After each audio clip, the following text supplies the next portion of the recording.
Social മീഡിയയിൽ തരംഗമായി ട്രീഷ തൊസാർ.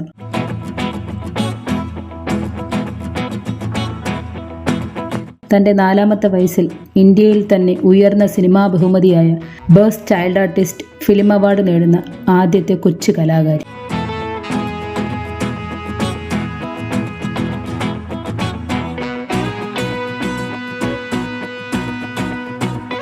നിറഞ്ഞ കയ്യടിയോടെ ഷാരൂഖ് ഖാനും മോഹൻലാലും അടങ്ങുന്ന സിനിമാ ലോകത്തെ സാക്ഷിയാക്കി പരമ്പരാഗത വേഷത്തിൽ പ്രസിഡന്റ് ദ്രൗപദി മുർമുവിന്റെ കയ്യിൽ നിന്നും അവാർഡ് സ്വീകരിച്ചു ഈ കൊച്ചു കലാകാരി.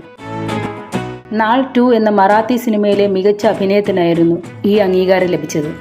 സിനിമയുടെ ചിത്രീകരണ സമയത്ത് ട്രീഷയ്ക്ക് ഏകദേശം 3.5 വയസ്സ് മാത്രമായിരുന്നു പ്രായം. ചിമി എന്ന കഥാപാത്രത്തെയാണ് ട്രീഷ സിനിമയിൽ അവതരിപ്പിച്ചത്. അവാർഡ് നേടുന്ന സമയത്ത് വെറും 4 വയസ്സ് മാത്രമായിരുന്നു പ്രായം. ഈ നേട്ടത്തോടെ ദേശീയ അവാർഡ് നേടുന്ന ഏറ്റവും പ്രായം കുറഞ്ഞ വ്യക്തി എന്ന റെക്കോർഡും ട്രീഷ സ്വന്തമാക്കി. ഇതിനു മുമ്പ് 1959 തമിഴ് നടൻ കമൽഹാസനായിരുന്നു ഈ റെക്കോർഡ് ഉണ്ടായിരുന്നത്.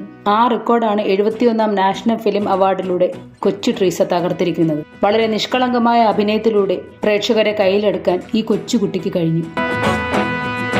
കമൽഹാസൻ അടക്കം സിനിമാ ലോകത്തു നിന്നും നിരവധി അഭിനന്ദന പ്രവാഹമാണ് ട്രീഷയെ തേടിയെത്തിയിരിക്കുന്നത്.